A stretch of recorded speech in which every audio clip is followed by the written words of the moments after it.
সরকারকে আহ্বান জানাতে চাই, এই নারী সংস্কার কমিশন বাতিল করতে হবে।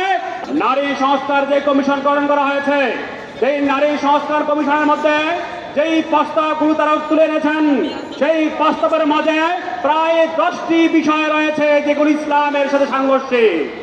ওদের স্পষ্ট করে বলবো, নারী সমতার কথা বলে যারা যৌনতাকে লাইসেন্স দিতে চায়, এদেরকে স্পষ্ট করে দিতে চাই, এই যৌনতা লাইসেন্স দিতে চায়, এদের ঠিকানা বাংলায় হবে না। মোদী যে আইনের বিনিময়ে অর্থ আইন বাতিল করেছে, তার ভিতরে বলেছে মুসলমান অশিক্ষিত, শিক্ষিত নয় মূর্খ। এই আমরা বলতে চাই, যেই ক্ষমতার বল তুমি আজকে শরীর উড়াচ্ছ, কথা স্পষ্ট, তোমার পারমাণবিকের যোগ্য জন্মদাতাকে আমরা জানি। ভারতের পারমাণবিক বিজ্ঞানী জন্মদাতা হচ্ছে আমাদের মুসলমান এপিজে আব্দুল কালাম। অতএব মুসলমানরা শাসন করেছে ভারতবর্ষকে, সাজিয়েছে ভারতবর্ষকে। ভারতের কোন ব্যক্তিগত স্বার্থ উদ্ধারের জন্য, ধর্মীয় উদ্ধারের জন্য মুসলমানদেরকে নির্মূল করা সম্ভব হবে না।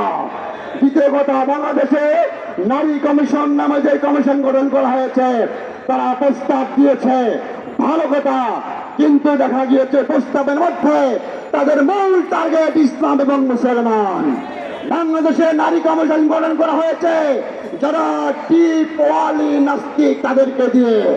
আমরা বলতে চাই, বাংলাদেশ সরকারের প্রধানকে বাংলাদেশের মুসলমানদের সেন্টিমেন্ট আঘাত করে ক্ষমতায় হাসিনা টিকে থাকতে পারে নাই, আপনিও পারবেন না। অনতি বিলম্বে এই নারী কমিশনের প্রস্তাব বাদ দিয়ে নতুন নারী কমিশন গঠন করতে হবে। মুসলমানদের তাজিব তামাদ্দুন, মুসলমান মেয়েদের সংস্কৃতি, মুসলমান মেয়েদের নৈতিক বিষয় নিয়ে আমরা প্রস্তাব দিতে চাই।